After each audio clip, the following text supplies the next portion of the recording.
Two people turned 52 this year. Same salary, same neighborhood, and almost exactly the same amount saved, a little over $100,000 per each. On paper, they are the same person. 10 years later, they are not. One of them steps away from work at 63, calm, covered, and free. The other is still clocking in at 70, doing the math every single month, punching pit, hoping nothing breaks. They did not start with different luck or a different paycheck. The gap came from a handful of quiet decisions made in one specific decade. This one, your 50s. Here is the part nobody tells you. If you feel like you started late, your 50s are not the consolation prize. They are the single most powerful decade you will ever have for retirement. It is the moment your income usually peaks. The government hands you extra room to save, and there is still enough time for that money to grow. I am Clara, and this is not a lecture about what you should have done at 25. It is 10 moves you can make right now in your 50s to retire comfortably, even if the balance today looks nothing like you hoped. Let us get into it. Move number 1. Know your real number. Most people carry a scary, made-up goal in their head. $1 million, $2 million, a number they heard somewhere that has nothing to do with their actual life, and because it feels impossible, they freeze. So let us replace the fear with a real figure. Your number is not random. It is roughly 25 times what you actually spend in a year. That comes straight from the 4% rule. The idea that you can withdraw about 4% of your savings each year and have a very good chance of never running out. So the first job is simple. Find out what you truly spend in a year, not what you think you spend, what actually leaves your account. Then multiply that by 25. That is your target. Here is why this matters so much in your 50s. The number is almost always smaller and more reachable than the terrifying one in your head, especially once you cut a few things, which we will get to. Clarity is the whole game. You cannot hit a target you refuse to look at. The moment you know your real number, panic turns into a plan. Move number 2. Use the catch-up.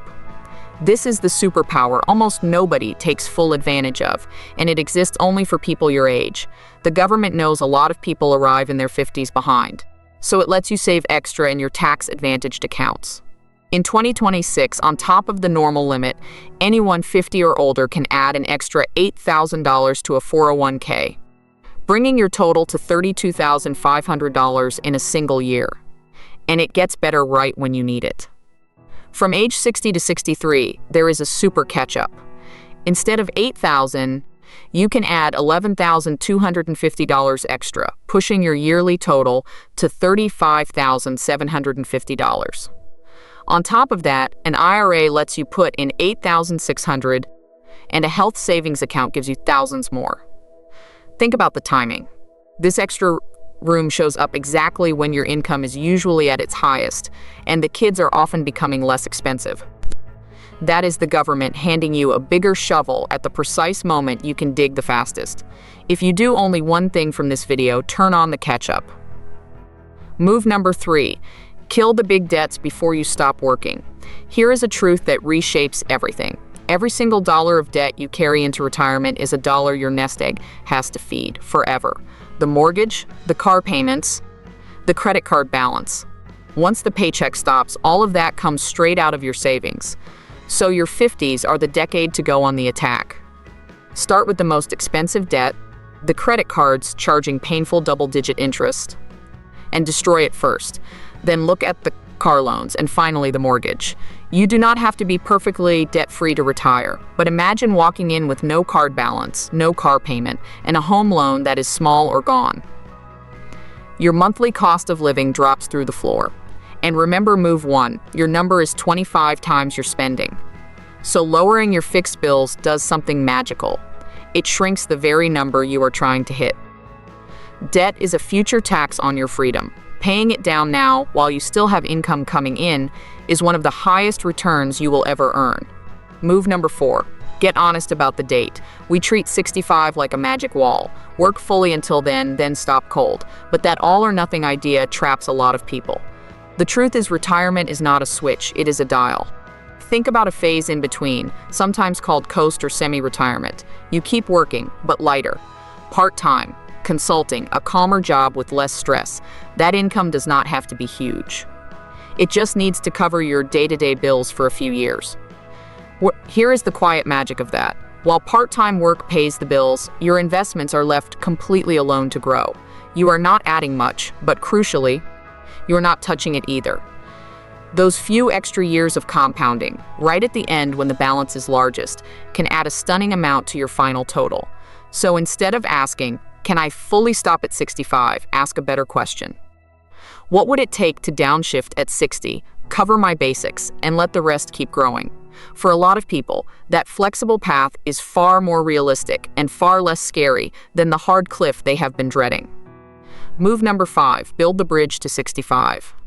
Pay close attention, because this is the single move that quietly sinks the most early retirement plans. Here is the trap. In the United States, Medicare, the government health coverage, does not begin until age 65.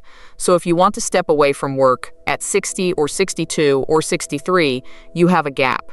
Several years where you need health insurance and no employer is providing it. People who ignore this get a brutal surprise because buying coverage on your own in your early 60s can cost a small fortune, and one health scare without a plan can undo decades of saving. So you build the bridge on purpose, in advance. There are a few solid ways. A plan from the health insurance marketplace, where your cost is often based on your taxable income, which can be low in early retirement. Coverage through a spouse who is still working, or a dedicated pile of cash set aside just to buy insurance until Medicare kicks in. The point is simple. Do not let a health insurance gap be the thing that forces you to work 5 extra years. Plan the bridge now, and that wall at 65 stops being scary. Move number 6, delay Social Security if you possibly can. This is the biggest guaranteed raise you will ever be offered, and most people turn it down. For anyone born in 1960 or later, full retirement age is 67. But you get to choose when to start, anywhere from 62 to 70, and the difference is enormous. Claim as early as 62, and you permanently lock in only about 70% of your full benefit. Wait until 70, and you get about 124%, because your benefit grows by roughly 8% for every year you delay past full retirement age. In real 2026 numbers, that can be the difference between around $2,900 a month and around $5,100 a month for the rest of your life, adjusted for inflation. Now, this is exactly why the bridge in Move 5 matters. If you can use other savings to cover the early years, delaying Social Security is like buying the best inflation-protected pension money can buy.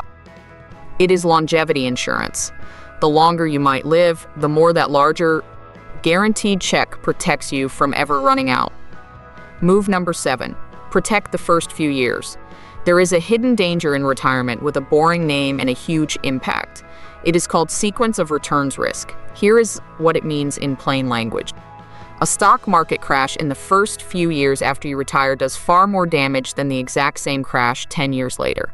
Why? Because early on you are pulling money out to live while the market is down. You are selling investments at low prices, and that locks in the loss permanently. The portfolio may never fully recover. The same crash, years later when your balance is bigger and you are withdrawing less relative to it, barely leaves a mark. So as you approach your date, you gently take some risk off the table. Not all of it, you still need growth, but you shift towards a smoother mix, and here is the key move. Keep 2 to 3 years of spending in plain cash or something very safe. That cash cushion is your shock absorber. When the market drops, you live off the cash and let your investments recover instead of selling them at the bottom. It is the difference between riding out a storm and being sunk by it. Move number 8, use your low-income gap years. This is an advanced move that quietly saves people a fortune in taxes, and almost nobody plans for it. Picture the window after you stop working, but before your bigger income sources switch on. Before Social Security, before the required withdrawals the government eventually forces from your retirement accounts. In those years, your taxable income can be the lowest it has been in decades. That low income window is a golden opportunity, and the tool is called a Roth conversion. You take some money from your traditional retirement account and move it into a Roth account. You pay income tax on what you move. But because your income is so low in those gap years, you pay that tax at a very low rate. And here is the payoff. Once the money is in the Roth, it grows and comes out completely tax-free for the rest of your life, and it is never forced out by required withdrawal rules. So you are voluntarily paying a little tax now, at bargain rates, to erase a much larger tax bill later. Done across a few gap years, this can quietly hand you tens of thousands of dollars. It rewards planning, not luck. Move number 9. Right-size your life now, on your own terms. Remember move 1. Your number is 25 times what you spend. That equation cuts both ways, and it hides the most powerful lever you have. The fastest way to need a smaller nest egg is simply to need less to live on. In your 50s, you finally have the freedom to look honestly at your biggest costs. The house is usually the giant. If the kids are gone and you are rattling around in space you no longer use, downsizing can free up cash, slash your property taxes, insurance, and upkeep, and lower your monthly bills all at once. The same goes for going from 2 cars to 1, or trimming the subscriptions and upgrades that quietly crept in over the years, and watch the leverage. Watch single. Every single dollar you permanently cut from your yearly spending cuts about $25 off the total you need to save. Trim $600 a month of stuff you will not even miss, and you have just erased roughly $180,000 from your target. This is not about deprivation. It is about spending only on what you truly value and buying your freedom faster. Move number 10. Do not bail on stocks. This is the fatal mistake that feels responsible, and it quietly wrecks retirements. When people hit their 50s feeling behind, fear takes over. They think, I cannot afford to lose anything now, so they yank their money out of stocks and pile it all into bonds and cash. It feels safe, it feels grown up, and it can be a disaster. Here is why. If you are 55 today, your money may need to last another 35 years or more. That is not a short trip, that is a marathon. Over a stretch that long, the real danger is not a temporary market drop. The real danger is inflation slowly eating money that is not growing. Cash that feels safe today can quietly lose half its buying power over a long retirement. You still need the engine of growth that stocks provide, especially in these years when the balance is finally large enough to matter. So the goal is not to flee to safety, it is balance. Keep a healthy slice invested for growth. Hold your cushion for the near term, as we said in Move 7, and then do the hardest thing of all. Stay calm, stay invested, and let it work. So there is your plan. 10 moves for your 50s. Know your real number. Max the catch-up. Kill the big debts. Get honest about the date. Build the bridge to 65. Delay Social Security if you can. Protect the first few years. Use your low-income gap years. Right-size your life. And do not bail on stocks. Notice the theme running through all of them. Your 50s are not too late. They are the highest leverage decade you have. The rare window where peak income, extra catch-up room, and just enough time all line up at once. What you do in these 10 years counts double. You do not have to do all 10 this week. Pick the 2 that hit you hardest, the ones that made you sit up a little, and start there. Turn on the catch-up. Look at your real number. Just begin. If this gave you a clearer path, do Clara a favor and subscribe so the next one finds you. And tell me down in the comments, which of these 10 are you starting with? Be honest. We are all a work in progress. Until next time, keep it quiet, keep it simple, and keep your money working for you.